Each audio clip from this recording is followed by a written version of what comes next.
Salut tout le monde, bienvenue à ce troisième et dernier vidéo de compte-rendu de la convention de Stack Academy 2025. Dans ce vidéo, on va parler de la journée du dimanche 4 mai. Et les gars ont ressorti les perruques. Couple de gars qui ont ressorti les perruques pour jouer à John Company à 6. Je pense qu'il y avait le full 6 joueurs. Je ne sais pas quel scénario ils ont joué. En tout cas, il y en a là-dedans qui ne se tannent pas, puis qui vont le sortir systématiquement presque à toutes les stacks, là. Moi, personnellement, là, on allait dire, j'en ai ma claque, là, c'est un peu, ça sonne négatif, là, mais en même temps, ça l'est un petit peu, là. Je rejouerai pas à court terme à John Company. On dirait que les games que j'ai joués ont toutes fini par se ressembler. Puis j'en ai parlé, je pense, dans d'autres vidéos, là. Mais moi, de gratter une pièce à gauche pas à droite, là, dans des espèces de négociations qui revirent tout le temps au même, là, puis de devoir dealer avec du monde qui disent ouais, ouais, c'est un bon plan, si on est d'accord. Puis là, quand tu arrives pour mettre en place le plan, ben là, c'est comme qu'est-ce que vous allez me donner pour que je fasse le plan? Sinon, moi, je fais ce que je veux avec les bateaux, puis tout le kit. Ah, si, ouais, je suis vraiment là. En tout cas, question de dynamique de groupe, j'ai l'impression, puis envoyez donc, là. Euh, mais j'ai eu des moments là, dont je ne m'ennuie pas à jouer à ce jeu-là. Mais comme je disais, là, perruque numéro un ici et perruque numéro 2 ici, là, ça fait quand même tout un effet, là. Puis bon, il y a des bonnes choses dans ce jeu-là, là, comme je disais, c'est juste que à un moment donné, j'ai l'impression que ça finit par revenir au même, ça c'est mon opinion personnelle qui n'engage que moi. Ah, fait que là, il y avait ça, je pense, c'était pas mal hot, ça venait de sortir au moment où ça a été joué, là. Fait que Galactic Cruise, c'est un euro, ne vous méprenez pas, là. Mais bon, je pense on peut quand même saluer la thématique, là, que dans un futur, on allait dire un futur proche, mais quand même un futur assez lointain, là. Je pense que chaque joueur contrôle, dirige une business qui organise des croisières dans l'espace, là. Fait que, mais comme je disais, là, c'est mon intérêt se limite à ça, à saluer peut-être le thème, en autant que les mécaniques soient reliées au thème, ce qui n'est pas toujours le cas dans un euro. Là, peut-être que je jouerais puis je me rendrais compte qu'on pourrait tout aussi bien être des lapins puis des marmottes qui compétitionnent là, sur un champ. Là. Fait que, mais bon, au niveau du look, du matériel, là, comme les grosses productions d'euros comme ça, ça a quand même de la gueule, puis c'est quand même impressionnant. Mais évidemment, je n'ai pas joué, puis je ne fais que le flasher ici. Là. Oh, ben, chapeau à ces quatre gars-là. Tabarnak, fait que j'en avais parlé dans les autres vidéos, là, ben, il y a eu, dans le fond, les jeux ont été joués dans l'ordre chronologique, non pas de leur setting historique, mais dans l'ordre chronologique de leur sortie.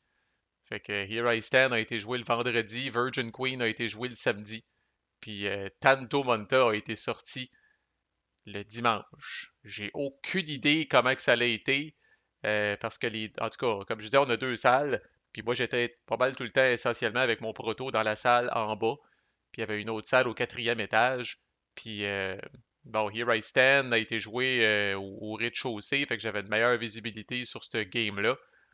Mais Virgin Queen et Tanto Monta ont été joués au quatrième étage. Fait que j'ai aucune idée si quelqu'un a été à cette table-là et est à l'écoute de comment ça s'est passé. C'était-tu le premier game? Comment ça a été au niveau des règles? Parce que ça reste que c'en est un que, aussi en amour que je peux être avec Here I Stand et Virgin Queen, on dirait que je suis pas capable de me pitcher dans le vide pour Tanto Monta. Toutefois, j'ouvre le rulebook, j'ai la même sensation, le même goût de vomi dans la bouche. Tabarnak, asti, ils ont poussé le bouchon loin en sacrament pour le Chrome. Je dis pas non, ceci dit, il y a Tom, s'il est à l'écoute, là, qui me met de la pression pour qu'on joue. Fait que déjà, de savoir que, bon, on va avoir quelqu'un de motivé aussi à passer à travers les règles. Parce que ça, va falloir être quatre personnes vraiment solides, là. On est en train de jouer justement à Congress of Vienna à 4, puis c'est un jeu qui est probablement deux fois moins complexe que Tanto Monta, puis régulièrement on se retrouve dans une situation où on accroche sur une règle, il faut poster sur BGG, il faut checker dans le rulebook. Quelqu'un finit par trouver un passage qu'on avait tout passé par-dessus. Fait que là, avec un facteur de complexité deux fois plus élevé, Ça va prendre du monde solide en style au moins pour la première game. Puis il y a peut-être quelque chose là-dedans, une fois qu'on passe à travers le Chrome, là. Mais sacrément. Fait que, prochainement sur la chaîne, peut-être, mais ça va me prendre pas mal de motivation. Ça, c'est Ark Nova. Je le montre parce que je joue à ça.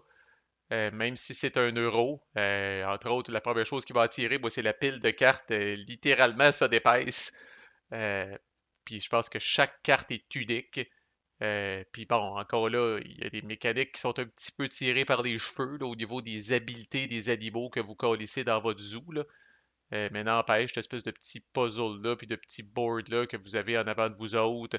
Puis, tu sais, là, le principe d'avoir de l'attrait dans son zoo, mais de aussi travailler sur la conservation, puis que la game se finit quand ces marqueurs-là se croisent. Il y a une couple de belles affaires là-dedans. Puis, je réussis à jouer à ça avec mes fils, principalement. Le thème est quand même, tu sais, ils voient les animaux, ces cartes, fait qu'ils sont contents, là, tu sais. Je veux dire, ils ont quand même 10 ans puis 12 ans, là, fait qu'ils sont capables de comprendre aussi, là. Puis au niveau de la complexité, il embarque puis tout. Fait qu'en tout cas, je le flash, je le montre. Ceci dit, jouer à 4, câlisse, je ne sais pas, là. Moi, je joue à 2 avec mes gars, puis des fois, je trouve ça... ça va vite quand c'est votre tour, c'est quand même assez snappy, là. Mais je sais pas si je jouerais à 4 à ce jeu-là. Peut-être 3 max, là. Mais anyway, ça c'est joué au stack. Euh, Innovation, je viens que vous le flasher ici, puis vous dire si ça vous intrigue, allez voir sur BGA, sur Board Game Arena. Moi, c'est là que j'ai découvert ce jeu-là. C'est fucking unique. C'est un petit jeu de civilisation, mais exclusivement avec des cartes. Il n'y a pas de terrain, il n'y a pas d'unité comme telle. Le volet militaire est extrêmement, extrêmement abstrait, là. Chris, je pourrais passer, je pourrais vous en parler jusqu'à demain matin, là, tellement c'est spécial comme jeu, là. Mais comme je dis, moi je l'ai découvert puis j'ai joué sur Board Game Arena. Puis j'ai pas regretté du tout, là. C'est quelqu'un qui m'en avait parlé. Euh, Stéphane, je pense que je salue s'il est à l'écoute. Puis je suis allé sur BGA, bon, puis sans dire que je suis devenu addict, là, puis que je joue là, à toutes les fois que je suis aux toilettes sur BGA, là. Mais n'empêche, les games que j'ai joués, j'ai aimé ça. Puis comme je dis, là, c'est extrêmement, extrêmement fucké comme concept. Il y a des affaires là-dedans là, que quand vous allez arriver pour l'expliquer, là, ou quand vous allez lire les règlements par vous-même, vous allez lever un sourcil, puis vous allez dire, Calé, j'ai jamais vu ça nulle part ailleurs, tu sais, puis il n'y a aucun parallèle à faire. Fait que juste pour ça, moi, je trouve que ces jeux-là, ça vaut quand même la peine de s'y intéresser. Virchin Dashvolk, un jeu sur lequel j'ai jamais accroché autant esthétiquement qu'au niveau du thème, qu'au niveau des cartes, que c'est essentiellement de l'iconographie, là. Mais je le sais qu'il est populaire, je le sais qu'il est bien coté, je le sais qu'il y a une version aussi qui est sortie en équipe que vous pouvez jouer 2 contre 2. Mais moi, personnellement, j'ai jamais embarqué dans ce jeu-là, malgré que je suis quand même quelqu'un qui est assez porté sur des card-driven games. Anachronie, c'en est un autre, je le montre là, mais bon, fait que jamais, jamais je vais toucher à ça. Encore là, le thème, bon, le voyage dans le temps, puis toute l'équipe, je pense qu'il a intégré via certaines mécaniques, puis tu sais, il a quand même tiré son épingle du jeu, ce jeu-là, à travers tous les autres euros, selon moi, à cause du thème unique, puis de la façon que c'est implanté. Mais il reste que je pense que c'est un worker placement, ou en tout cas, c'est quelque chose que moi, j'approcherai jamais avec une pôle de 10 pieds. Fin de journée dimanche, Molly House a été sortie. C'est la toute nouvelle hotness là, de Leather Games, je pense, de Cole Worley puis d'un autre co-designer, là.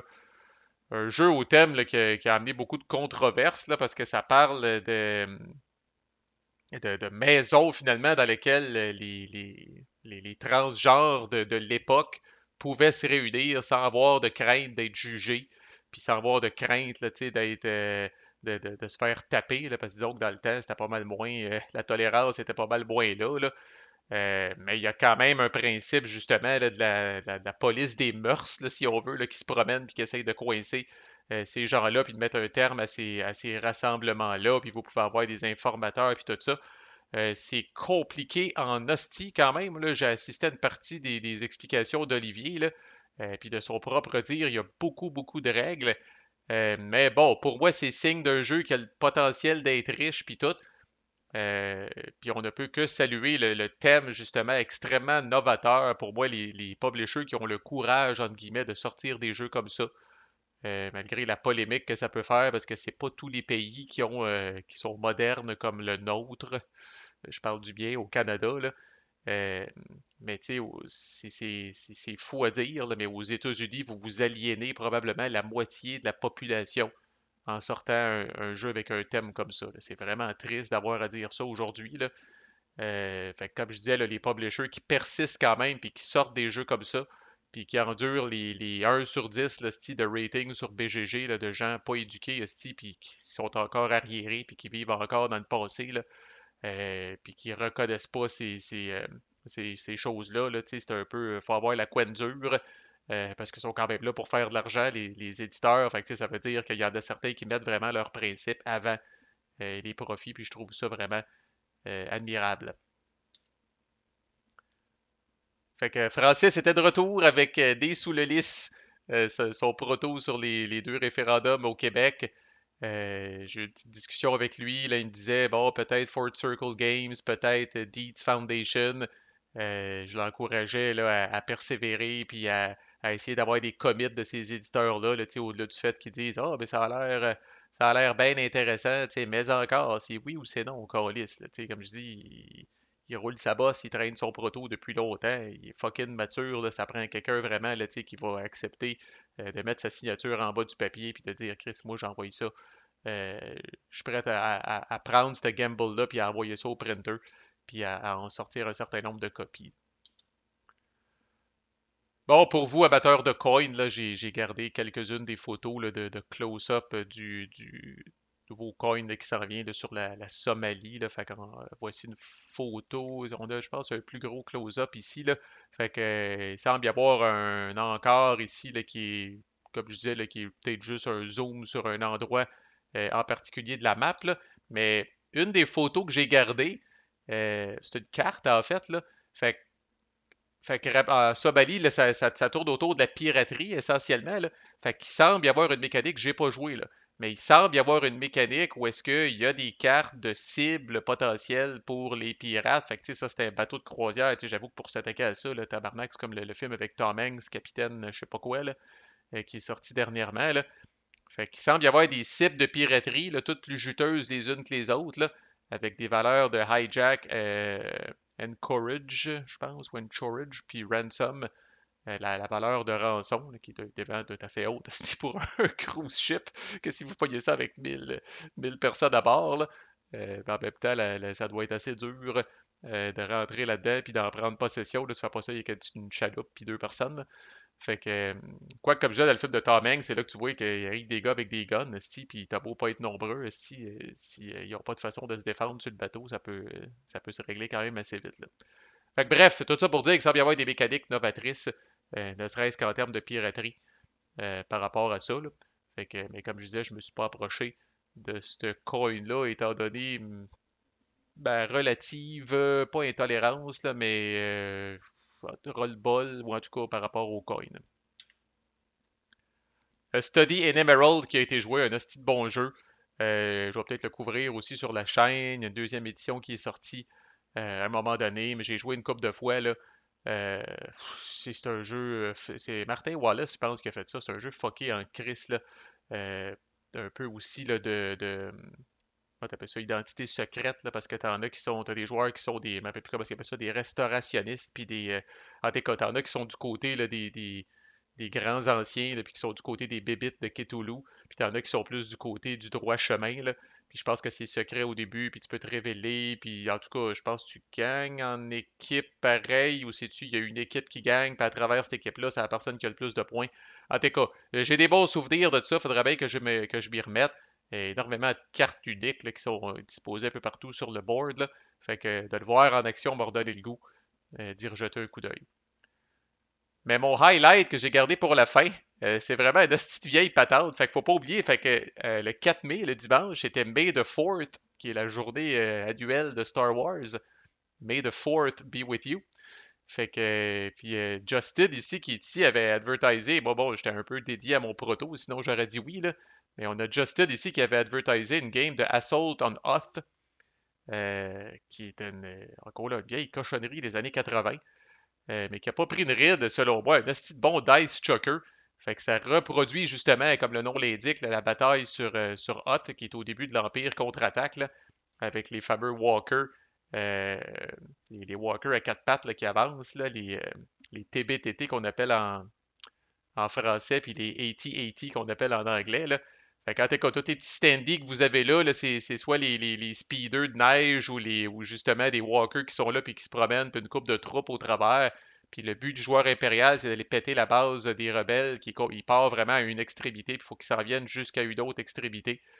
Puis le joueur rebelle, il faut qu'il essaye de le retarder le plus possible. Il va être capable de péter aussi une coupe de walker au travers, là, mais c'est d'acheter du temps pour que les transports quittent la planète ou la Lune, là, je me rappelle pas. Là. Mais bref, que le plus de gens possible calissent le camp. Là, autrement dit, le joueur impérial a un timer pour faire ça. C'est un jeu qui n'est pas sans rappeler, bon, comme je dis, il y a beaucoup de dice checking, des dés tout simples, des D6 avec deux faces rebelles, deux faces impériales, puis deux blanks. Puis quand vous roulez, ben, si vous êtes le rebelle, vous cherchez des symboles rebelles, puis quand vous êtes impérial, vous cherchez des symboles impériaux. Puis les blanks sont pourris pour tout le monde. Euh, la plupart des gros véhicules là, qui peuvent recevoir du dommage là, sont vraiment nommés, numérotés ici. Puis quand vous allez réussir à en endommager un, des fois vous allez réussir à péter sa turret pour tirer ou péter ses patentes pour se déplacer. Puis là, le véhicule va tranquillement, pas vite, perdre de l'efficacité jusqu'à temps qu'il soit détruit complètement.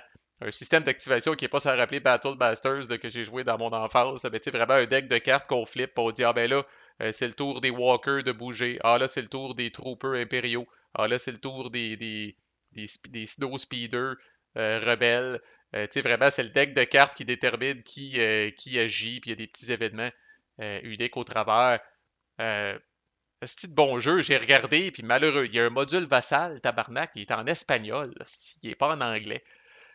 Euh, Puis j'ai regardé parce qu'il y a un module de Tabletop Simulator aussi, fait que je pourrais prendre les assets du module de Tabletop Simulator puis brancher out le module vassal. Mais en tout cas, j'en aurais probablement pour 10-20 heures à faire. Bon, fait que j'ai aimé le jeu, mais pas à ce point-là. Là. Euh, Puis rendu là, bon, s'il n'y a aucun module qui a été sorti, puis on est rendu en 2025, puis le jeu est sorti des années 80, c'est safe de dire que si je le fais pas, personne ne va le faire. Là.